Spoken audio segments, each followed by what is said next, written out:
On that note, how do you as a coach and how do y'all as a gym deal with ego lifting and deal with those people that are like, no, I have to? Like, how do you deal Um, with that? Because a lot of gyms don't deal with that well. I don't know how we've dealt with it because we really haven't had too much of an issue with it, I would say.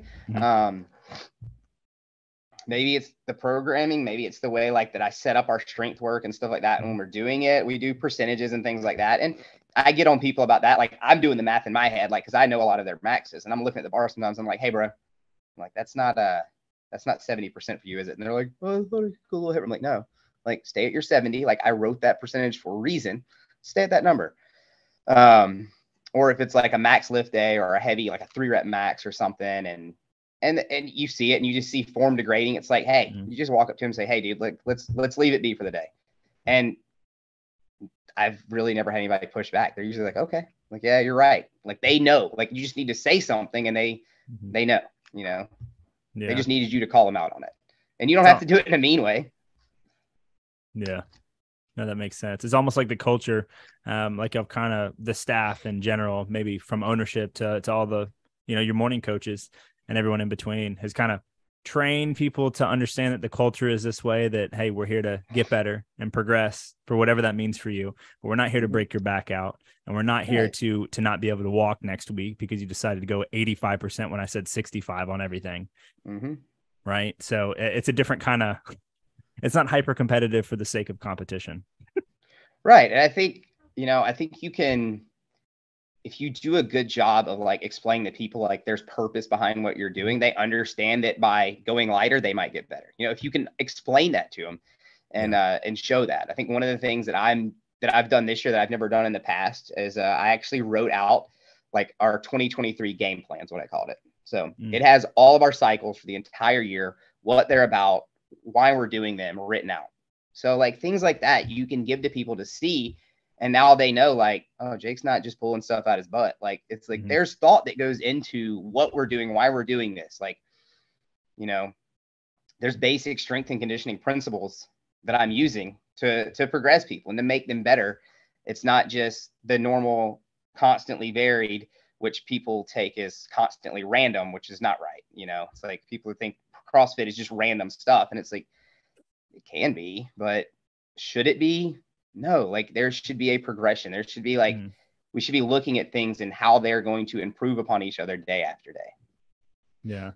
And I mean, with that, I found with compliance with my own clients, I mean, legitimately, if you just give sometimes people the reason behind something, a whole Mm-hmm. lot more people will pay attention and follow it, like you said. If you don't explain something, then a lot of people think that it's redundancy or it's stupid or you did Mm-hmm. just make it up, right?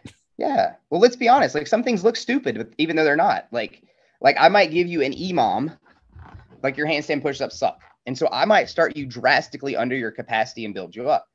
And on paper, the first day you do this, you're like, well, that was stupid. That was easy. I only had to do 3 handstand push-ups every minute. And it's like, okay, bro, like, yeah, we only did 3. We're building you up. We're starting small, and we're going to work you into something that eventually will be challenging, but it's going to increase your capabilities over time.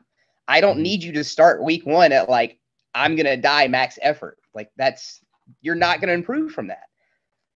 So it's like, but on paper and in like a normal person's head that doesn't know that, like, Mm-hmm. if they do something easy, sometimes they're thinking like, well, that was dumb. Why would I do that? That was easy. It's like everything doesn't have to kill you. Everything doesn't have to be incredibly difficult for you to get better from it. Yeah, and in the wise words of Dr. Andy, as we both know, you don't have to snap your CNS in half every single time you walk into the gym, right? You Exactly. you do not have to crawl out to the car every day.